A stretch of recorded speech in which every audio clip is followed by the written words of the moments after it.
Good morning, everyone. Welcome to the Center of Love. Thank you for joining us today in person and online. We have 4 people joining us via Zoom. Always great to see people using technology to their advantage. So welcome and thank you for being here, all of you.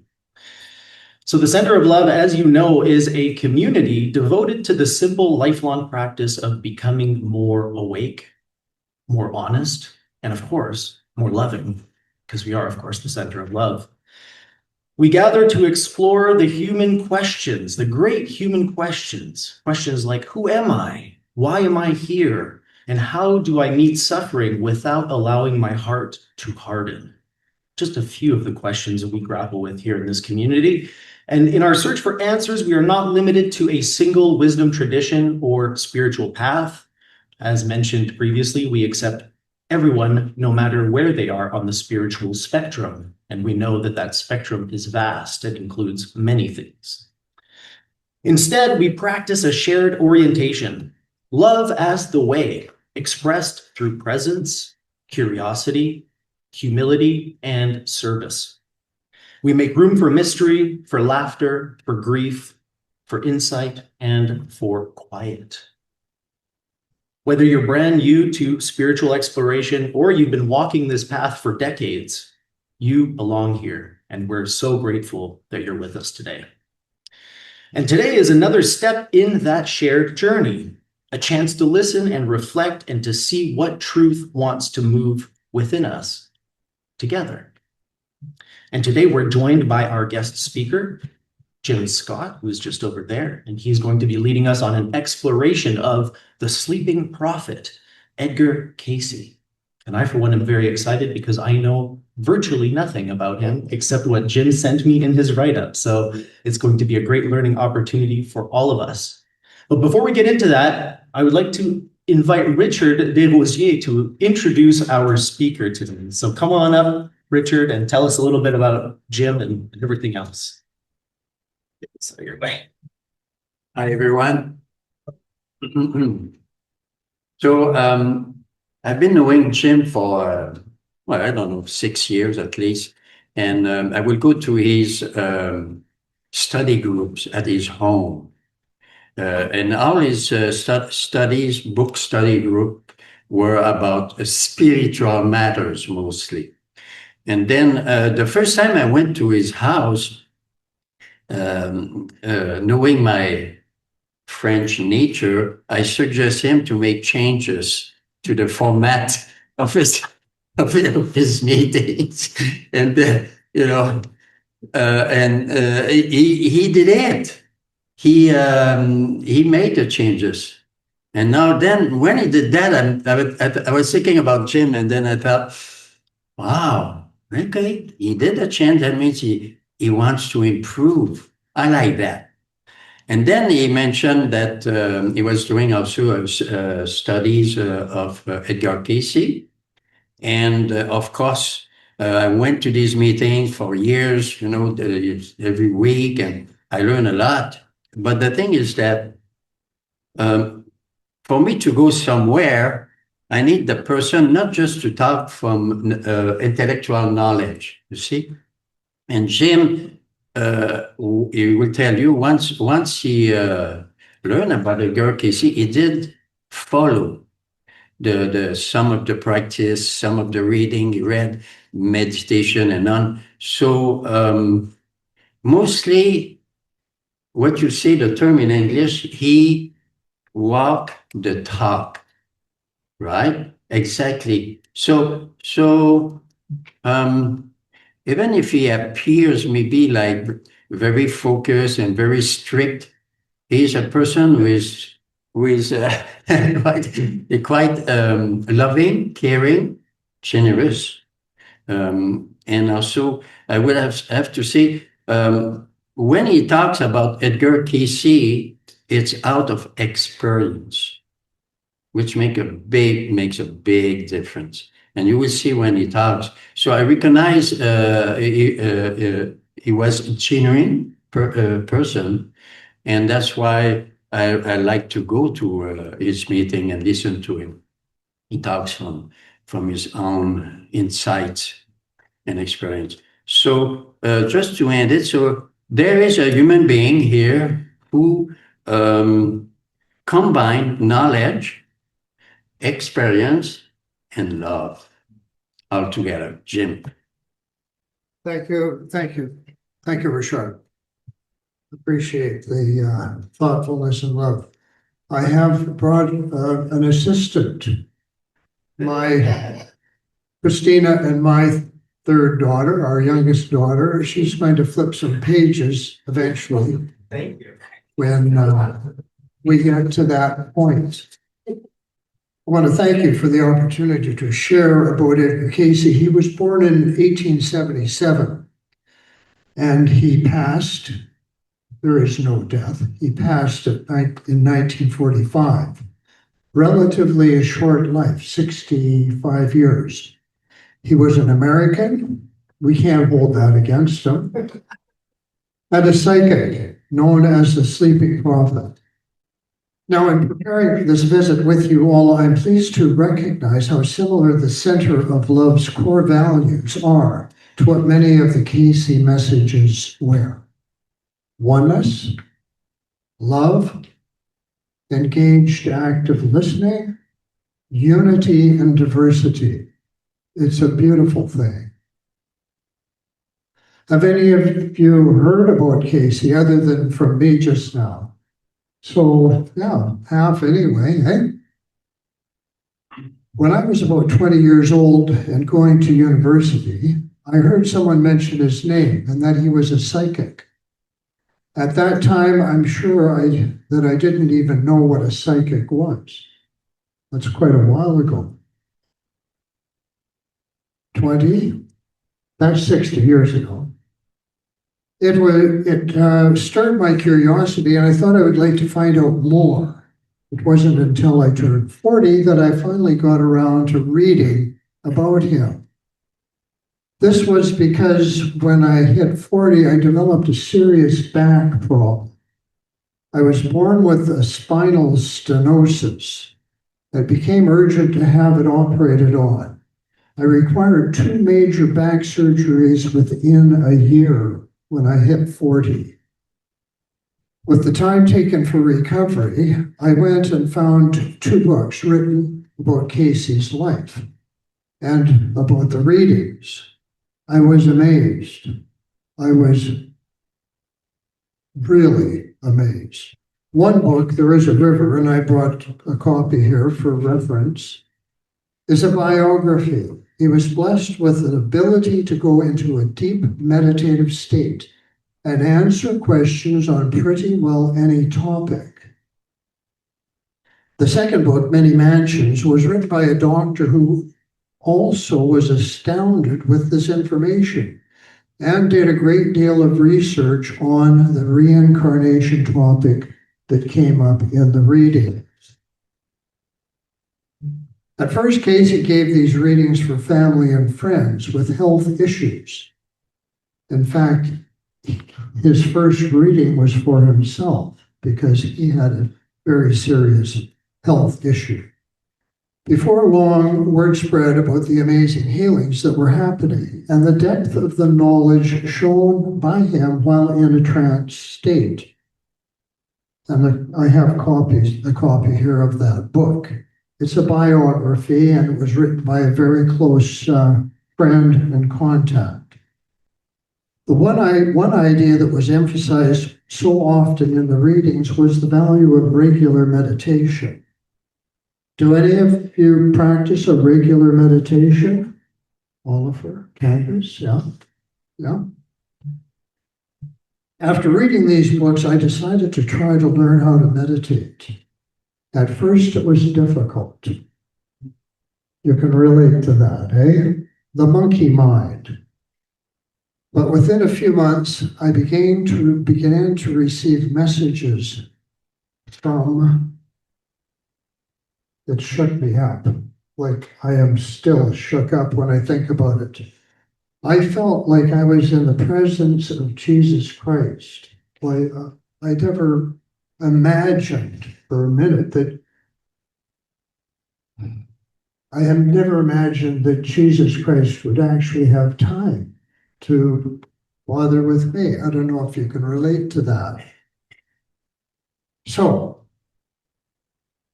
I was confused and wondered just what this meant in my life. Allison, could you flip the first sheet there?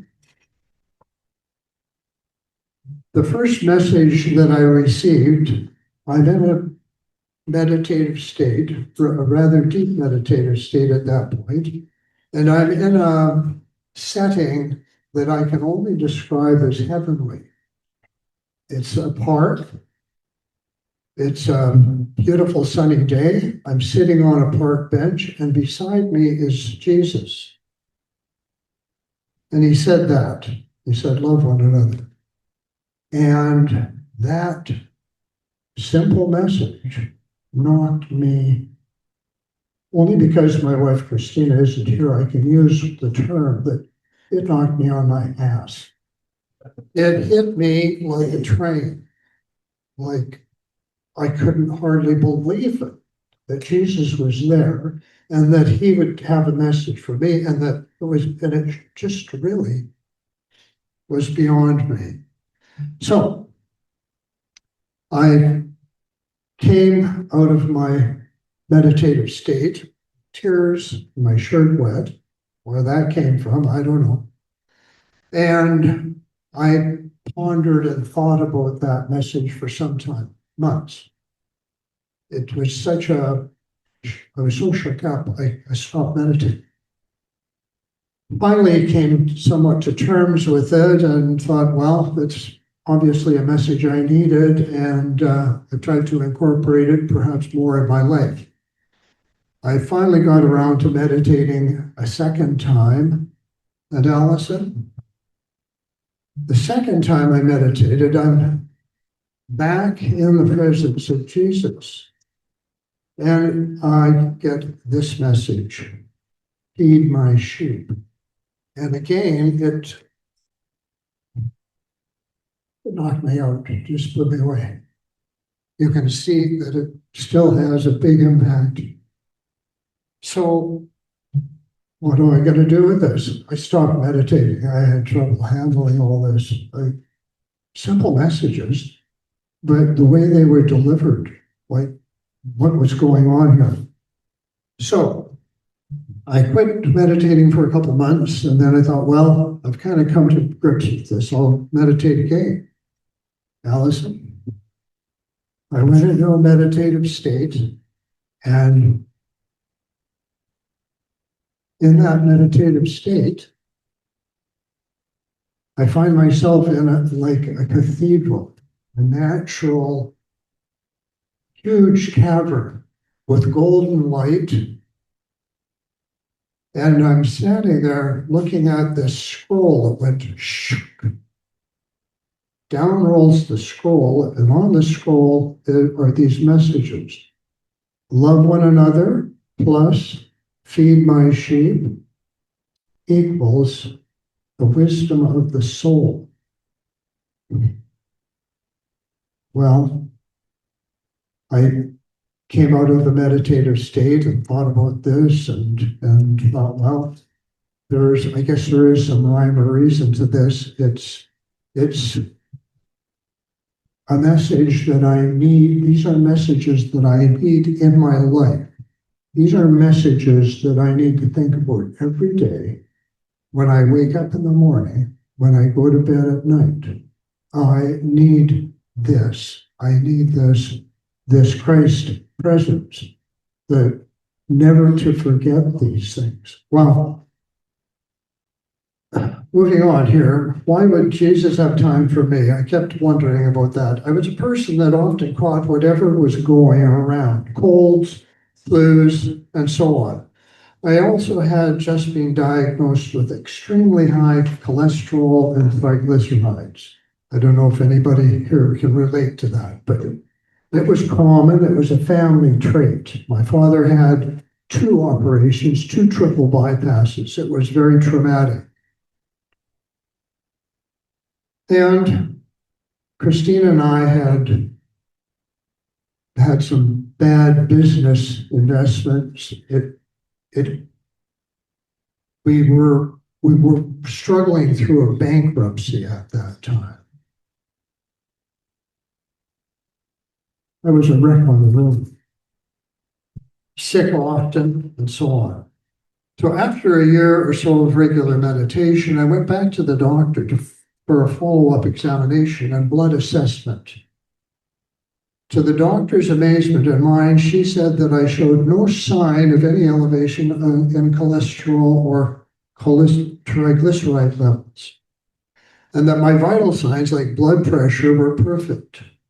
She told me that she'd never seen anyone accomplish that within that short time frame. When she asked me how I managed this, I felt sort of embarrassed to talk about Edgar Cayce. I'm no longer embarrassed to talk about Edgar Cayce. So I was too shy to elaborate on my meditation experience, but I'm telling you, it was the meditation experience and the messages and incorporating these thoughts into my life that made that difference. Besides this, I also noticed that I was feeling much better. I was no longer catching everything that came along. I had a stronger immune system and more energy. Friends and family were telling me that I was like a different person. I found that pretty embarrassing. Like I thought, what kind of a jerk was I?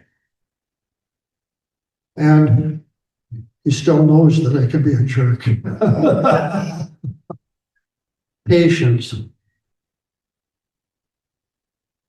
And to this day, my blood and health are excellent. The Red Cross Blood Clinic calls me the guy with the perfect blood. Among the many topics talked about in the readings were how reincarnation and past lives often had a great influence on our present lives. Also that the soul, before a new incarnation, looks for a life that will fulfill its need for lessons to advance its ongoing growth and journey back to the Creator, like a school for the soul. It has been 40 years since I began the meditation journey, as suggested in the Cayce readings, and I can assure you that the information can be trusted for guidance on physical, mental, and spiritual matters. Cayce also explained how to use our dreams for personal guidance, how to incubate a dream for specific help. And this is a subject with great potential for another talk or workshop. Christina and I and our family moved from Edmonton to Victoria 28 years ago with guidance in dreams and meditation. Our financial health and well-being, our relationships have blossomed. Has it been a blessing? You bet your sweet patootie it's been a blessing. Cayce often said, spirit is the life, mind is the builder, and physical is the result. In other words, what we think, say, and do is how we create our lives. No one else is to blame. Karma, cause and effect. And the finding, setting an ideal to give us a guiding light was so important. For unless we did this, any healing we might achieve through following the reading would only be temporary. And the greatest lesson we can learn in this life, in this incarnation, is patience. Patience. Can we relate to that? Yeah. Still learning, right? In closing, Cayce stated that when we were created in the beginning, the Christ consciousness was placed within us as a gift, and that our journey now is to reawaken this Christ consciousness, and that the best way to do this is through quieting our mind, going within, entering the silence. That's it. That's my little talk. If anybody has a question, I'd be happy to try and answer it. I'm prepared to give my email out. I haven't written it down, but anybody that's interested and thinks, gee, I'd like to ask Jim a question. I have access to all of the readings. There were just about 15,000 readings written down. The consistency and the amazing information and the love displayed in those readings is staggering. So I can investigate any topic in the readings, and I can help people with questions. So can you flip the next? So 40 years ago, when I started this meditation adventure, I joined the Edgar Cayce organization. It's not a religion.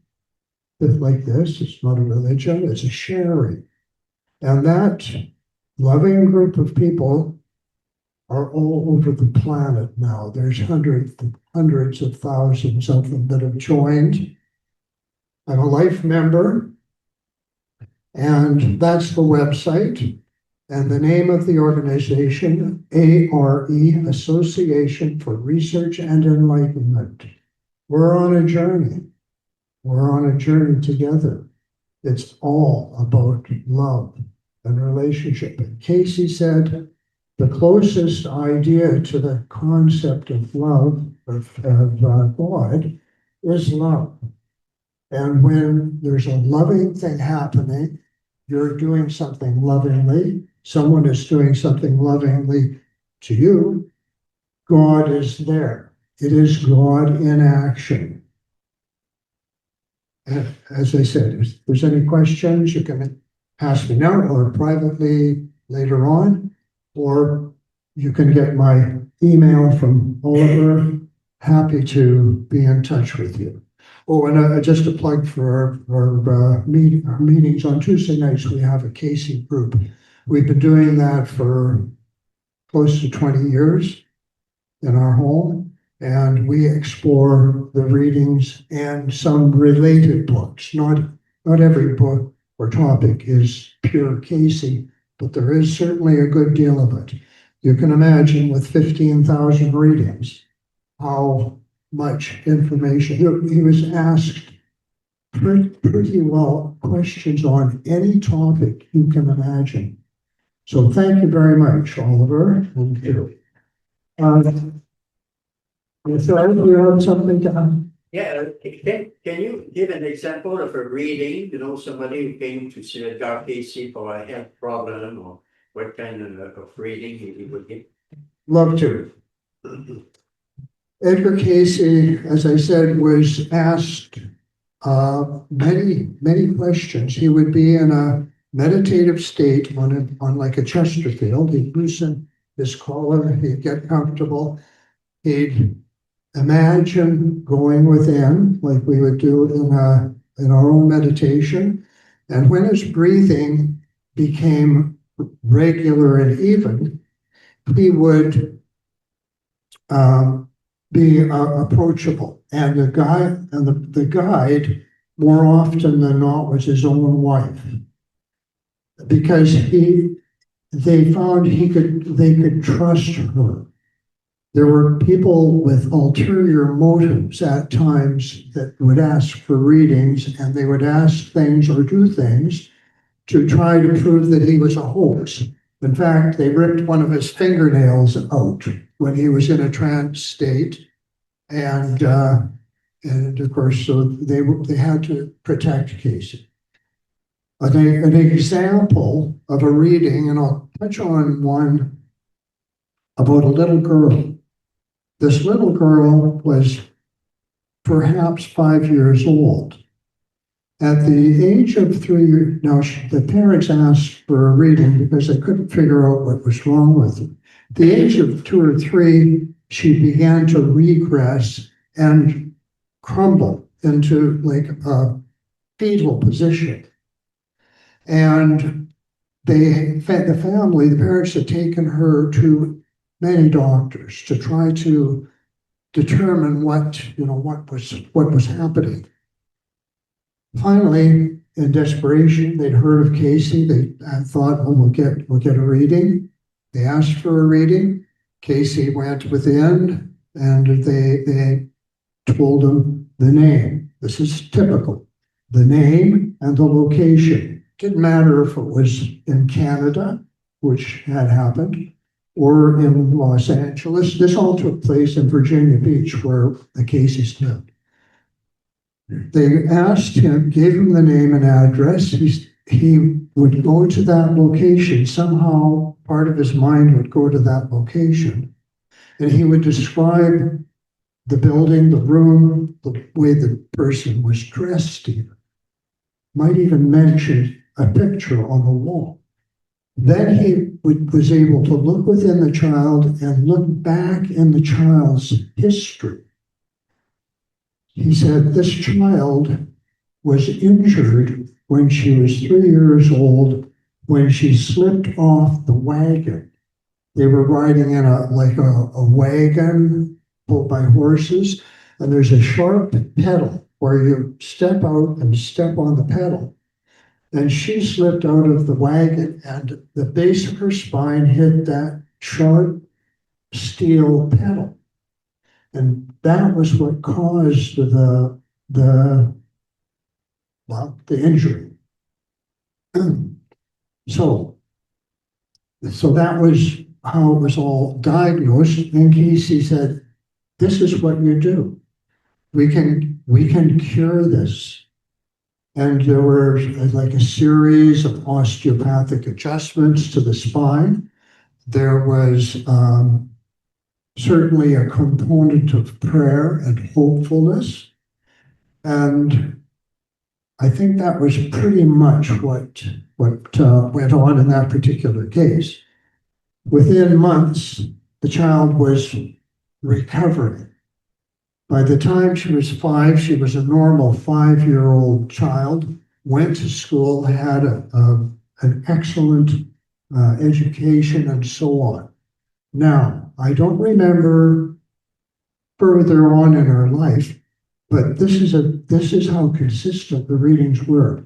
If she came back in her 20s or 30s and needed another reading, perhaps for some other condition, Cayce would say, after going into the meditative state, he would say, this is the person, so-and-so, that we had before on such and such a date, and this was what had happened then, and this is what's happened in the meantime, and so on.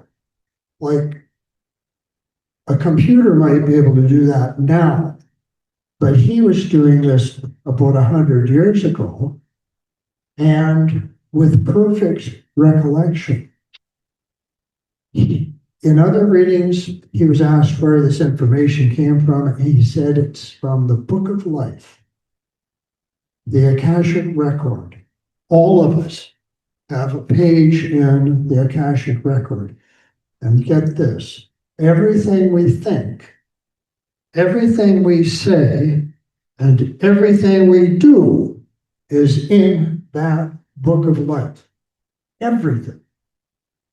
That shook me up. I mean, I haven't always had pleasant thoughts about the driver next to me or somebody that hit me in the heels with the shopping cart in Walmart. You know, we're kind of human, aren't we?